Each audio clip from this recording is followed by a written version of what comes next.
In this Sunday's Gospel reading, Jesus is talking about the importance of following the law. He said that he has come not to abolish the law, but to fulfill it. And he goes on and says something kind of interesting. He says that unless our righteousness exceeds that of the Pharisees and the Sadducees, we're not going to enter the kingdom of heaven. When I think about that, I think that Jesus is saying that we do need to follow the letter of the law, but we also need to follow the law in our heart, the spirit of the law.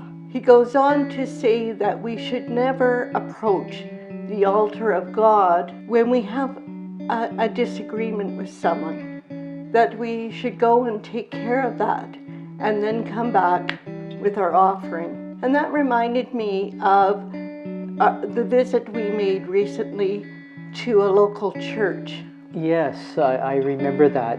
We had gone to visit a Greek Orthodox church, and upon entering we met the priest, and the priest began to explain some of their customs and traditions, and one of them is with taking Eucharist. If you were in conflict with your brother or sister or a family member, he encourages you not to take communion. But after the service is over or ending, he calls people forward for a piece of unconsecrated bread and a blessing. And what was so significant about that is that, yes, he was encouraging people to get right with God and with each other before receiving the sacrament. But at the same time, they were given courage and strength to be able to do that by the special blessing and receiving the unconsecrated bread. So Jesus is really telling us that we need to be reconciled with each other.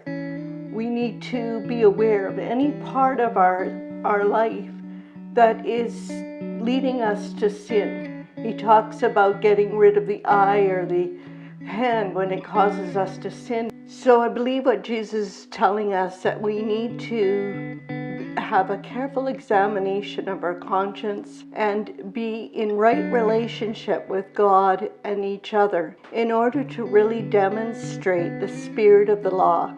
And the spirit of the law is about love and reconciliation.